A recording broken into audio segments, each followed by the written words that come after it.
قربانیاں میں رسول خدا صلی اللہ علیہ وآلہ وسلم نے درود بھیجا، اللہم صلی علی محمد۔ رسول خدا نے کیا ارشاد فرمایا کہ قرآن تلاوت کرو۔ اب ہمارے شروع ہو جاتا ہے بعض سے جو میں مولانا نجیب ذیلی صاحب قبلہ موجود نہیں ہے، انہوں نے آرٹیکل لکھا ہے ابھی یہی خطبہ شعبانیہ کی تشریح پر، اور بہرحال انہوں نے لطف کیا کہ مجھے بھیج دیا، تو اس میں سے میں چیزیں یہاں میں آپ کی خدمت میں دیتا رہوں گا۔ قرآن ہمارے یہاں کیا چیز غلط رائج ہے، ماہ رمضان میں قرآن شروع کر دیا تو پورا پڑھنا پڑ جائے گا، ایک یہ غلط کانسیپٹ ہے ہمارے یہاں کہ بھائی پڑھتے نہیں ہیں کیوں کہ پورا پڑھنا پڑ جائے گا، جبکہ کوئی ایسی بات نہیں ہے۔ قرآن سورہ مزمل میں خود کہہ رہا ہے کہ جتنا پڑھ سکتے ہو پڑھو، جتنا پڑھ سکتے ہو پڑھو۔ بھائی پورا پارہ پڑھ سکتے ہیں پورا پارہ پڑھیں، آدھا پارہ پڑھ سکتے ہیں آدھا پارہ پڑھیں، ایک جز پڑھ سکتے ہیں چھوٹا، ایک کوارٹر پڑھ سکتے کوارٹر پڑھیں، ایک صفحہ پڑھ سکتے ہیں ایک صفحہ پڑھیں۔ حدیث میں ہے کہ جو اس ماہ میں ایک آیت کی تلاوت کرے گا اسے پورے قرآن کا ثواب ملے گا۔ اب آپ جتنی آیتیں پڑھیں گے اتنے قرآن کا ثواب ہے۔ سورہ حمد پڑھی آپ نے 7 دفعہ قرآن کا ثواب مل گیا آپ کو۔ اب اس سے آسانی اور کیا ہے مجھے بتائیں؟ اب آپ بولے مولانا آپ خود ہی پڑھ لیا کریں، ہمیں ثواب بخشتے ہیں۔ میں یہی کر سکتا ہوں، میں آپ سب کو ثواب بخش دوں گا جو میں پڑھوں گا، میں خود بھی تو کچھ کروں میں عزیزان محترم، کو تھوڑی سی تو ہل جل ہونی چاہیے نا، تھوڑا سا ٹائم نکال لے آپ۔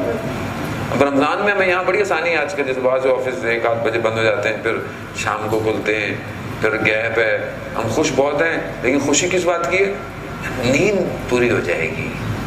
ٹھیک ہے، یہ بھی حدیث میں ہے کہ جو اس مہینے میں سوئے گا سونا بھی ثواب ہے، لیکن یہ سونا کہیں چاندی بھی نہ بدل جائے، اس لیے بہتر ہے کہ تھوڑا آدمی سوئے بھی صحیح، تھوڑا سا قرآن بھی پڑھے۔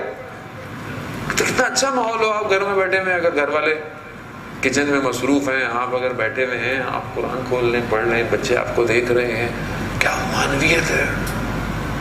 حدیث میں عزیزان محترم وہ گھر جس میں قرآن کی تلاوت ہوتی ہے اہل آسمان کے لیے، اہل عرش کے لیے، جس میں ملائکہ بھی شامل ہیں، ان کے لیے یہ گھر ستاروں کی طرح چمکتے ہیں، جیسے ہمارے لیے تاریکی میں ستارے چمکتے ہوئے نظر آتے ہیں۔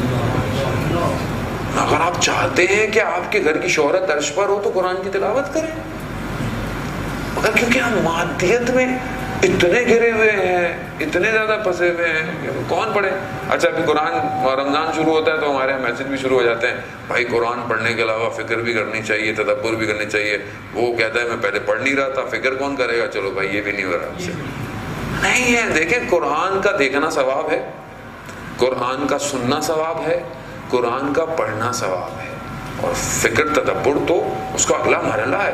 لیکن آپ بسم اللہ تو کریں تھوڑی سی، آپ پہلے پڑھ لیں، آپ نہ فکر نہ کریں، فی الحال تدبر نہ کریں، آپ پڑھنا شروع کر دیں کم از کم، پڑھیں تو صحیح کم از کم۔ اب اس چکر میں بھائی ہم قرآن پڑھتے نہیں ہیں، ہم لوگ فکر کرنے والے لوگ ہیں قرآن پر، وہ اس چکر میں ہم پڑھ ہی نہیں رہے۔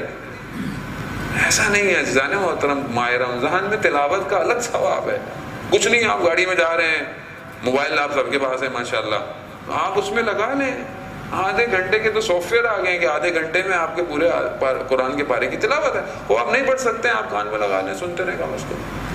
یعنی اتنی آسانی کے باوجود بھی اگر میں اس قرآن سے دور ہوں عزیزان محترم، اور یہ جیسے سامت قرآن ناطق قرآن ہے تو یہ سامت امام ہے، جب میں سامت امام کے قریب نہیں جا رہا تو کل میں اصل امام کے قریب کیسے جاؤں گا؟ لمحہ فکریہ ہے کہ آج قرآن نہیں ہے میری زندگی میں، صلوات بھیجیں محمد والا اللہم صلی علی محمد۔ سینئر علماء آ جاتے ہیں، تھوڑی ہمیں ٹینشن ہو جاتی ہے کہ غلطی ہو گئی تو یہ بعد میں پھر سائٹ پہ لے جائیں گے۔ بہرحال انشاءاللہ اللہ کرے گا غلطی نہ ہو، اور آپ لوگوں کو تو مسئلہ نہیں ہے، ہم کچھ بھی پڑھتے ہیں ٹینشن نہیں ہے، ان لوگوں کے لیے مسئلہ ہوتا ہے ہمارے لیے، یہ نہ ہو یہ بعد میں جا کے بولیں یہ کہاں سے پڑھا تھا میں نے۔ تو بہرحال اللہ تعالیٰ دے کہ ہم صحیح باتیں پڑھیں، تو ان کی صحت و سلامتی کے لیے ایک دفعہ صلوات پڑھتے ہیں، صلی علی محمد آل محمد۔ تو عزیزان ہم پڑھنے کی عادت ڈالیں، آپ تھوڑا سا پڑھیں قرآن، کوشش کریں، دیکھیں یہ ایک چھوٹی سی تبدیلی ہے۔ اور قرآن کی جو تلاوت ہے وہ یہ سمجھ کے کریں کہ یہ کلام الہی ہے۔ آپ دنیا میں دیکھیں نا، دیکھیں دنیا کو آپ دیکھیں، یہ وہ کتاب ہے کہ جو دنیا کی سب سے اوتھینٹک کتاب ہے. یہ وہ کتاب ہے کہ جس میں کوئی تبدیلی نہیں آئی ہے. یہ وہ کتاب ہے جو کلام الہی ہے، اللہ کا کلام ہے. اور ظاہر اس کا یہ ہے، اس کے باطن تو پتہ نہیں کتنے پوشیدہ ہیں. اس چیز کے اثرات ہیں. صرف یہ نہیں بس آپ ثواب کے لیے پڑھ رہے ہیں، اس کے قرآن کی تلاوت کے آپ کے بدن کے اوپر اثرات ہیں، باڈی کے اوپر اثرات ہیں آپ کے اوپر. وہ چائنیز جاپنیز جس نے جو ریسرچ کی تھی، اس نے پانی کے اوپر ریسرچ کی، الفاظوں کو پانی سامنے رکھا اور الفاظ اس کے اطراف میں رکھے، برے الفاظ جو بھی عام معاشرے میں برے ہوتے ہیں. تو اس نے دیکھا کہ پانی کے مالیکیولز چینج ہو رہے ہیں اور ان کی شکلیں خراب ہو رہی ہیں. پھر اس نے اچھے لفظوں کو پانی کے پاس رکھا، جیسے محبت، ماں، یہ وہ یونیورسل ورڈ ہیں جو ہر جگہ اچھے لفظ ہیں. تو اس نے دیکھا کہ پانی کے مالیکیولز چینج ہو رہے ہیں. پھر اس نے پانی اپنے سامنے رکھا اور کئی لوگوں کو فون کیا، کہا کہ اپنے ذہن میں اس پانی کو رکھو اور اچھے لفظ سوچو. تو جب انہوں نے سوچنا شروع کیا تو پانی کے مالیکیول تبدیل ہونا شروع ہو گئے. یعنی دنیا کے اندر آپ کی سوچوں کے اثرات مرتب ہوتے ہیں.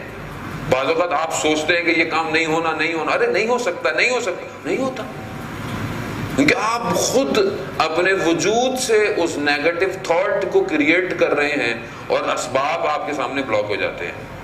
لیکن وہی موٹیویشن فیکٹر، آپ بولے نہیں ہو سکتا ہے، کیوں نہیں ہو سکتا، میں کوشش کروں گا، آپ کوشش کریں، خدا اسباب کریٹ کرنا شروع کر دیتا ہے، کام ہو جاتا ہے. انسان طاقتور ہے. چھٹا امام ارشاد فرماتے ہیں کہ مرد اپنے ارادوں کے ساتھ پرواز کرتا ہے. انسان کے ارادے کا بھی ہونے چاہیے. خیر اس نے دیکھا کہ یہ پانی کے مالیکیولز تبدیل ہو رہے ہیں. پھر اس نے دیکھا کہ سب سے بیسٹ پوزیشن پانی کے مالیکیولز کی کس وجہ سے ہے.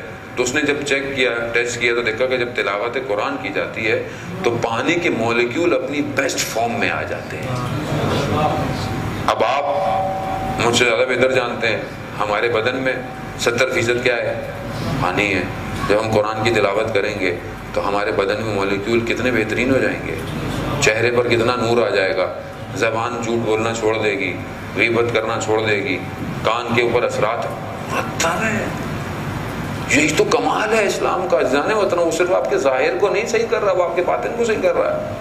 اور یہی باتیں ہیں جو ٹریول کر کے جائے گا اس عالم کے اندر. ظاہر تو یہی ہڈیاں پوسٹ سب ختم ہے تھوڑے دنوں کے اندر، وہاں تو کوئی اور نظام ہے. اس کو ہم صحیح کریں. دوسرا عمل تدبر کا ہے قرآن کا، کہ ہم فکر کریں، جتنا موقع مل رہا ہے ایک آیت کے بارے میں سوچیں.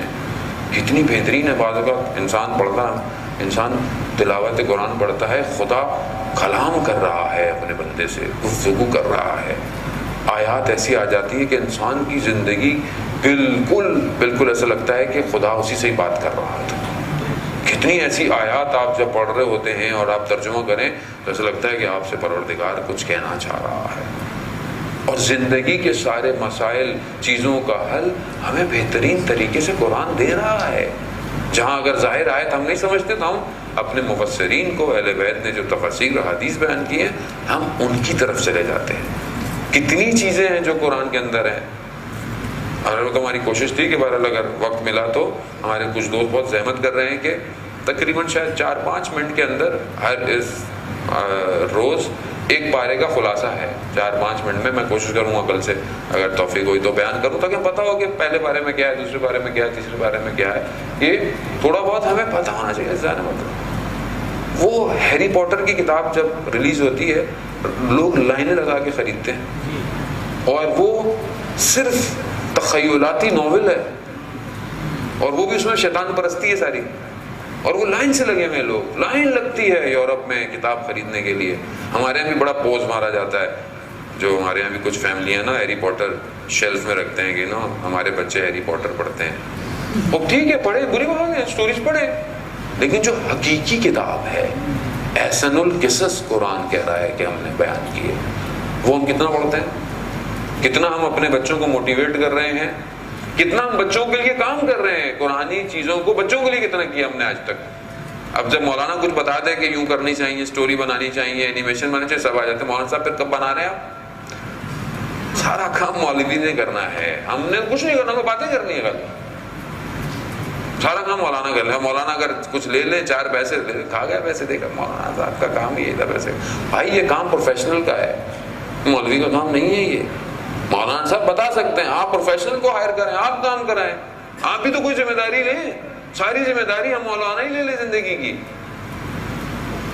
نہیں عزیزان, ہر بندے کی ذمہ داری ہے معاشرے کے اندر. امام وقت کو ہر بندہ چاہیے, ہر انسٹیٹیوشن کو بندہ چاہیے. اب آپ بولے میں تو مثلا نارمل سا آدمی ہوں, میرا کیا کام ہے امام, میں امام کی کیسے. وہ دیکھیں تہران میں موچی تھا کہ جس سے وقت کے امام نے یہ کہا کہ اگر میں تمہیں ملنے نہ آؤں ہر ہفتے تو کیا ہوگا. موچی تھا, کہتا ہے مولا میں مر جاؤں گا. امام فرماتے ہیں کہ میں جانتا ہوں اس لیے ہر ہفتے ملنے آتا ہوں. موچی تھا. ایک موچی اس مقام پہ پہنچ سکتا ہے تو ہم کیوں مایوس ہیں کہ ہم امام کے کوئی کام نہیں آ سکتے. عزیزان, جمعے کا دن ہے, ظہور کا متوقع دن ہے, کتنا میں پریشان ہوں وقت کے امام کے لیے.